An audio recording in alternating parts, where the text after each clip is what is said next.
Magsasara na sana ako. Buti nakaabot ka pa. Ano bang gupit sa inyo, bossing? Pababawasan ko sana to eh. Patingin nga.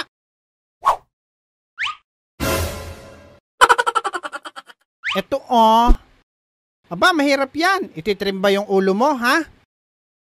Teka, tawagin ko yung isang kasama ko saglit. Pare, ikaw nga dumali dito. Trim daw. Alin ba ititrim? Ito Marunong ka ba ha, Manong? Nako, may customer pa pala. Balik na lang ako. Teka ha, kukunin ko lang yung pantrim ko. Antayin mo lang ha. Tagal ha. May racket pa ako mamaya. Ititrim pala ha. Alam mong kalbo ka, magpapagupit ka. Ito, pang trim ng ulo. Palalabasin ko na konti ang bungo mo, kalbo ka. Nako, natakot na pare. Iba kasi ang paggupit mo.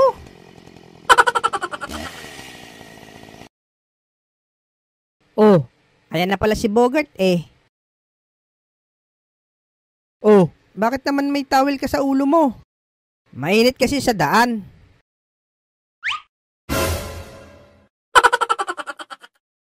Anong nangyari dyan sa tenga mo, Bogart? Ito, pinalitan ni Mang Manny ng tenga ng baboy. Yan pa ba yung dati, Bogart? Hindi mo pa pinaayos? Anong gupit to, Toy? Teka, Manong.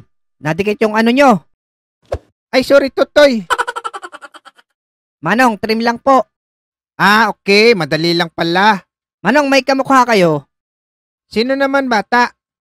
Sabihin nyo, Happy New Year, everyone. Happy New Year, everyone! Di ba?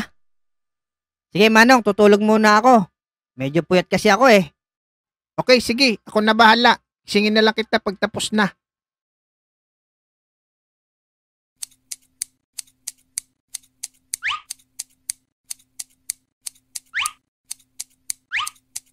Okay, medyo okay na. Kahit na lang.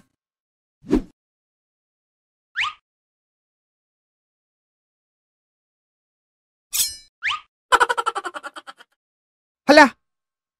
Natanggal ang tenga ni Pugi. Ako, yari, paano to? Alam ko na. What? Yan, okay na siguro to. Ano to, Manong? Ano nangyayari sa tenga ko? Bakit nagkaganito? Aba, Bogart, ayos Lalakas pandinig mo nan. Loko ka, Manong. Anong ginawa mo sa tenga ko?